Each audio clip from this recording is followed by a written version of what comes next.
नमस्कार दोस्तों, उड़ीसा के दुमदुमा नाम की जगह में एक ऐसी विचित्र सी भूतिया घटना घट गई कि सुनकर आपको आपके कान के ऊपर विश्वास नहीं हो पाएगा कि ऐसा भी कुछ किसी के साथ घट रहा है। अभिषेक नाम का एक लड़का 20 साल का अपने परिवार वालों के साथ अच्छी खासी अपनी जिंदगी काट रहा था।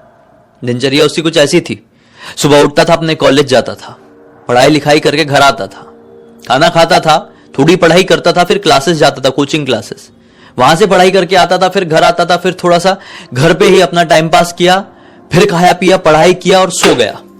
कितनी सिंपल लाइफ थी, किसी तरह का कोई टेंशन नहीं समझ में आ रहा था। लेकिन एक दिन एक अजीब सा टेंशन इसको होता है। 2018 की बात होगी, ये पढ़ाई कर रहे हैं। इसे घर का नक्शा बताता हूं। ग्राउंड फ्लोर में इसके मम्मी पापा रहते, बीच वाला फ्लोर है जहां पर इसके दादा दादी रहते, और सबसे टॉप वाला फ्लोर घर का जहां पर ये रहता था। और तीनों जो फ्लोर थे वो 1 BHK के थे, मतलब एक बेडरूम, एक हॉल, एक किचन, एक बेडरूम, एक हॉल, एक किचन, एक बेडरूम, एक हॉल, एक किचन। ठीक है, ऐसा वाला था। तो ये ऊपर रहता था अपना और मस्त से बेचारा अपना पढ़ाई कर रहा था। रात के लगभग 12:30-1 बजे के आसपास। कुछ ही दिनों में इसके एग्जाम शुरू होने वाले थे। पढ़ रहा था और नींद की झपकी भी आ रही थी। फिर पढ़ रहा था, फिर झपकी आ जा रही थी।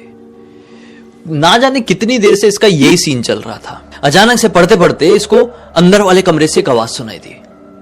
ये अपनी किताब से नजर हटाया और अंदर वाले कमरे की तरफ देखा। यह आवाज कहां से आई थी एग्जैक्टली ये समझ में नहीं आया। ये हल्की सी आवाज की वजह से इसकी नींद खुल गई। ये वापस से अपनी किताब में ध्यान डाल दिया और फिर पढ़ने लगा। ठीक 10 मिनट बाद यह आवाज फिर से आई, और यह आवाज कैसी थी मैं आपको बताता हूं।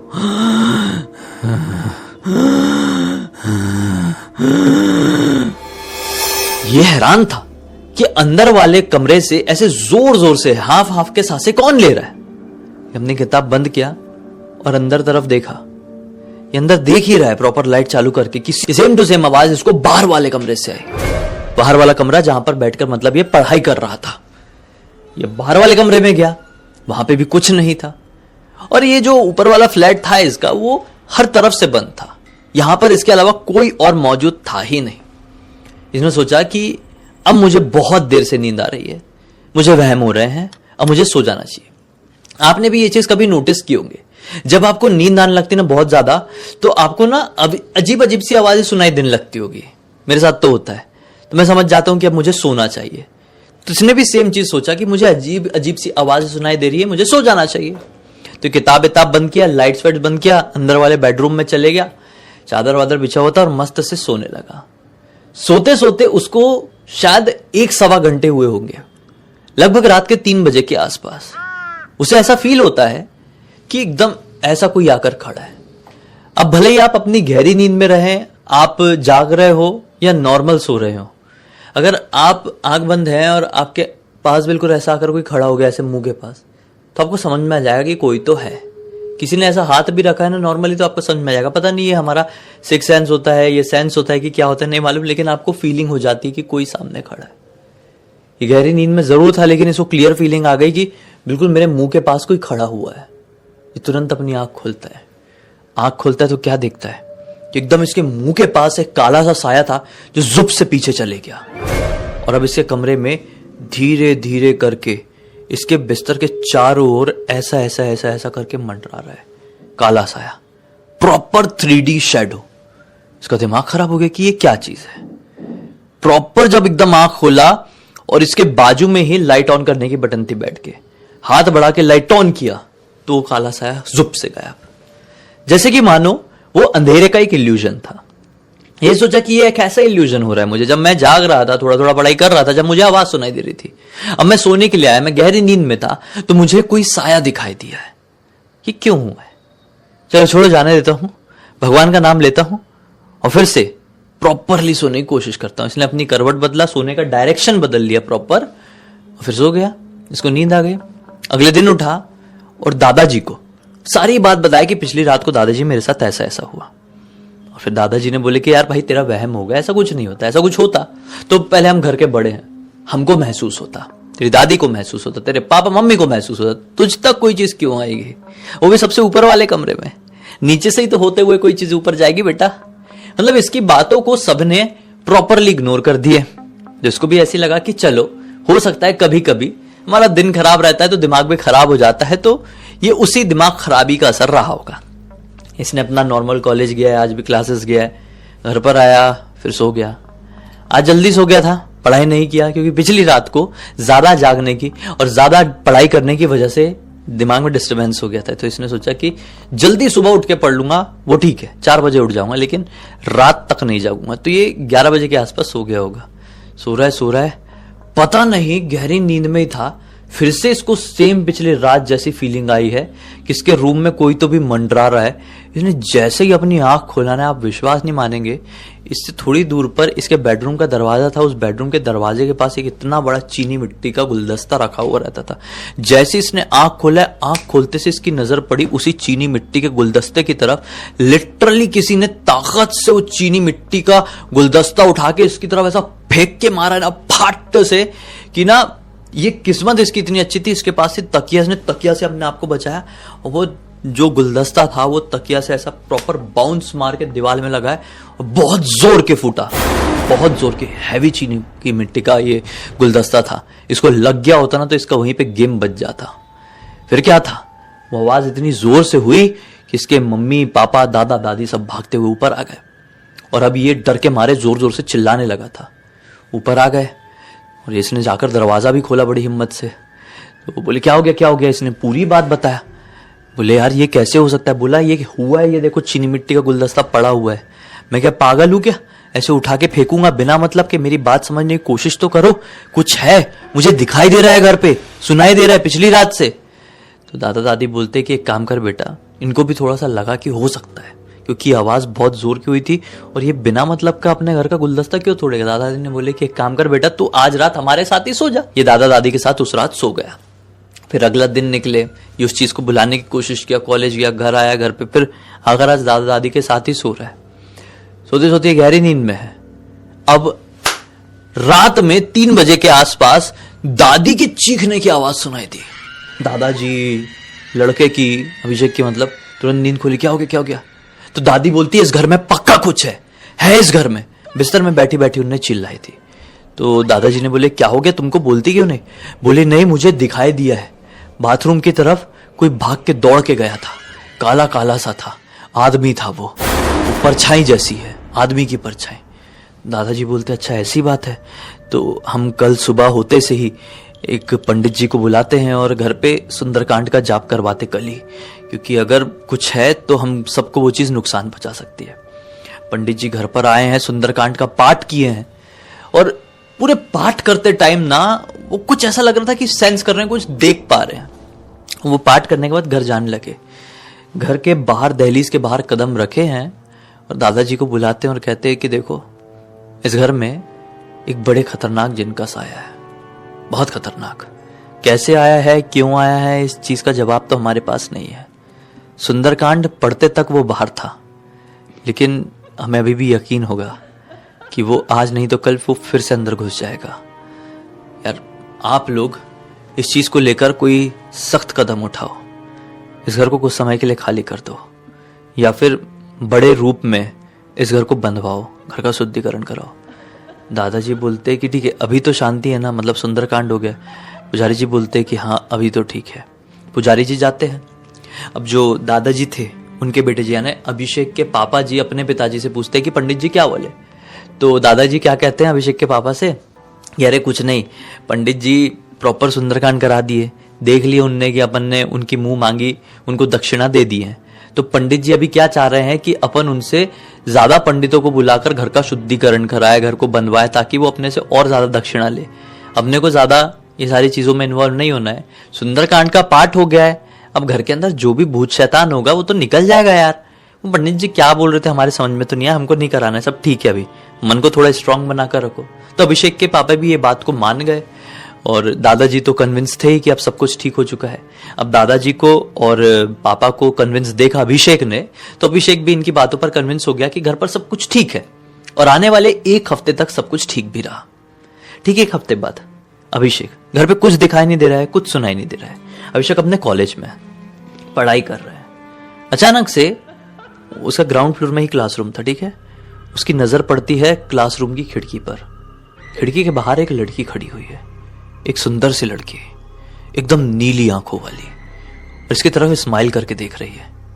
इसने बाकी के स्टूडेंट्स की तरफ देखा, सर की तरफ देखा, कोई भी उस लड़की की तरफ नहीं देख रहा है, और वो लड़की भी किसी और की तरफ नहीं, सिर्फ इसी की तरफ देख रही है। अभिषेक ने उस लड़की को इग्नोर किया, फिर पढ़ाई करने लगा। सोचा कि कॉलेज की कोई लड़की होगी, ऐसी देख रही होगी, पढ़ाई करने लगा। लगभग 1 घंटे बाद ये क्लास खत्म हुई है। अभिषेक ने वापस से उस खिड़की की तरफ देखा, वो लड़की अभी भी वहीं खड़ी हुई थी, अभी भी उसी तरीके से घूर रही थी। और ये वाला पीरियड खत्म हुआ, घंटी बजी है, सर गए होंगे, अब टीचर बदलने की नौबत आई। तो अभिषेक ने सोचा कि मैं जाता हूं बाहर और उस लड़की से पूछता हूं कि कौन हो तुम और ऐसे क्यों खड़ी हो, मुझे अनकंफर्टेबल हो रहा है, पढ़ाई में मेरा ध्यान नहीं लग रहा है, 1 घंटे से मुझे घूरी जा रही हो। ये सोच के वो खिड़की की तरफ जैसी गया है, लड़की अभी भी वैसी खड़ी थी और उसको अपने पास आता हुआ देखकर बस ऐसी ही स्माइल कर रही है। उसके पास जाता है और बोलता है कि एक्सक्यूज मी, कौन हो तुम और मुझे इस तरीके से क्यों घूर रही हो, मुझे बहुत डिस्टर्बेंस हो रहा है यार, पढ़ाई करना है, क्यों खड़ी हो यहाँ पर। वो लड़की कुछ भी रिस्पॉन्स नहीं देती है, एक और बहुत बड़ी वाली मुस्कान देती है और जाने लगती है सुनसान रोड की तरफ। ये सोचता है कि कॉलेज की लड़की नहीं थी क्या, रोड की तरफ क्यों जा रही है, जाने तो होगी कोई। क्लासरूम में आता, अपनी पढ़ाई कंटिन्यू करता है, फिर घर जाता है। अब घर पे सब कुछ ठीक हो चुका था। अभिषेक सबसे ऊपर वाले अपने कमरे में सो रहा था। आज रात में ठीक 2 बजे के आसपास वो गहरी नींद में है। उसको फील होता है कि मेरे बिस्तर के ऊपर कोई चढ़ा है और मेरे बाजू में आकर लेटा है। ये नींद खुल चुकी थी, आंख नहीं खोला और मनी मन इसने समझ गया कि इसकी ऐसी की तैसी वो भूत, वो शैतान फिर से घर के अंदर एंटर कर लिया है। हनुमान जी के सुंदरकांड का असर लगभग हफ्ते 8 दिन था, वो नहीं आया था, अब वो अंदर आ गया। अब मैं क्या करूं, हिम्मत करके आंख खोल के देखूं क्या। वो वापस से जब अपनी आंख खोलता है तो क्या पाता है कि बिस्तर में उसके बाजू में कोई वो भूत शैतान नहीं, वो काला साया नहीं, बल्कि वही लड़की लेटी हुई है, खूबसूरत सी नीले आंखों वाली। इसको देखकर एकदम झटपटाकर उठ गया, बोला तुम यहां पर कैसे आए। बोलते ज्यादा जोर से मत बोलो, बड़ी हिम्मत से चोरी से अंदर घुसी हूं, मैं तुमसे प्यार करने लगी हूं, बहुत प्यार करती हूं तुमसे। आज तुम्हारी क्लास के सामने तुम्हें देखकर खुद को रोक नहीं पाई, इसलिए भागी भागी चली आई। रोज रात में आऊंगी, तुम्हारे साथ बस मुझे सोना है पूरी जिंदगी भर। प्लीज ज्यादा जोर से कुछ मत बोलो ना, वरना सब लोग मुझे भगाने की कोशिश करेंगे। ये बोलता है अच्छा। इसको अंदर से थोड़ा अच्छा सा लगा। बोला क्या नाम है तुम्हारा। बोलती है मेरा नाम है बॉन्दिता। बोला बॉन्दिता। बोली हाँ, मैं बंगाल से आई हुई हूँ। बोला अच्छा, यहां तक कैसे। बोलती है बस मैं आ गई। तुम ये सोचो कि तुम्हारे प्यार ने मुझे खींच लाया, तुम बस आंख बंद करके सो जाओ, पूरी रात मैं तुमको निहारती रहूंगी, बस इतना ही तुमसे आज रात चाहती हूं। ये बोलता है ठीक है और सो जाता है वापस से बिस्तर में। अब काहे की नींद आएगी, डिस्टर्बेंस लगा रहा। जब आंख खोल रहा है तब वो लड़की इसको देखकर ऐसी लेटी हुई है, स्माइल करते हुए। जैसे तैसे करके सुबह सुबह 5 बजे के आसपास इसको नींद लगी गई। और फिर झटपटाकर जागा कि वो लड़की साला गई कि नहीं, कि कैसे है। आंख खोला तो देखा वो लड़की है ही नहीं घर पे, पूरे कमरे में कहीं नहीं है। दरवाजा जो है वो खुला हुआ है, छत टेरेस वाले दरवाजा खोल के गई थी। वो आई कैसे, गई कैसे, कब पॉसिबल हुआ कैसे, इसको कुछ समझ में ही नहीं आ रहा यार। बोला खैर जो भी हो प्यार में गिर गई मेरी लड़की, सोचा। दरवाजा खोला, अपना दिनचर्या स्टार्ट किया, कॉलेज गया। पूरे कॉलेज में इसको नींद आ रही है। हाफ टाइम के बाद फिर से वो खिड़की में सेम लड़की इसको दिखाई दी, वैसे स्माइल करके देख रही है। ये बोला यार एक दोस्त को बताना तो बनता है। अभिषेक के बाजू में इसका एक फ्रेंड बैठता था। बोला भाई सुनना मुकेश, देखना यार वो लड़की कैसे घूरती है मुझे, पिछली रात को मेरे घर तक आ गई थी, मेरे बाजू में ही सोई थी। मुकेश भी उस तरफ बड़े ध्यान से देखता है, बोलता है कि पागल हो गया क्या तू, कोई नहीं खड़ा है खिड़की पे, हवा तेरे बाजू में आके सोई थी क्या।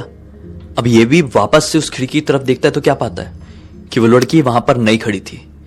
ये मुकेश को बोलता है भाई वो अभी खड़ी थी, मैं तुझे दिखाया ना तो वो भाग गई लगता है, तू यकीन मान ना मान, मैं चाहे तो ना तेरी कल उससे बात कराऊंगा, तो रुक जा।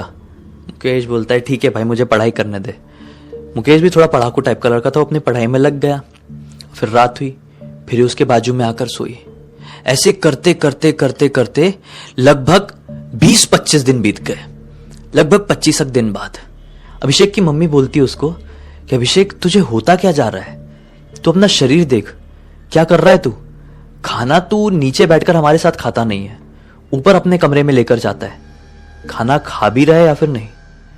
विश्वास नहीं मानेंगे आप, अभिषेक का वजन लगभग 25 दिनों में 17-18 किलो गिर चुका था।